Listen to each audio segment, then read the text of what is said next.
రేపు తెలంగాణలో కూడా లేదా కాంగ్రెస్ పార్టీ ప్రభుత్వం ఉన్నది, వాళ్ళ కొంగు చేస్తాము, వాళ్ళు చెప్పింది మేము చేస్తాము అని మీరు అనుకుంటే మళ్ళా బీఆర్ఎస్ పార్టీ తెలంగాణ రాష్ట్రంలో అధికారానికి రాక తప్పదు. మళ్ళా వచ్చిన రోజు మాత్రం మీ అందరు మాత్రం పరిశానలో పడతారు. కాబట్టి మీరు దయచేసి రూల్స్ ఎట్లున్నాయో రూల్స్ ప్రకారం మీరు పనిచేసుకుంటే బాగుంటుందని మీకు హెచ్చరిస్తూ ఉన్నాం. ఇలా అధికారులు ఎవరైతే చేస్తలేవో మేము కూడా రెడ్ బుక్ మెయింటైన్ చేస్తున్నాం. రెడ్ బుక్లు అన్ని పేర్లు రాసుకుంటున్నాం మేము కూడా, నో ప్రాబ్లం.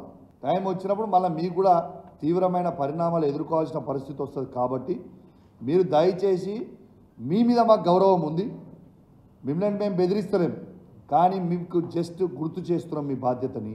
అందరికీ as per protocol, as per watt ever ఉంటే దాని ప్రకారం మీరు చేయండి. తప్పితే మీరు జాదా హుషారీ చేస్తే జాదా హుషారీ జాన్కు ఖతరా అవుతుంది. తర్వాత మీ ఇష్టం.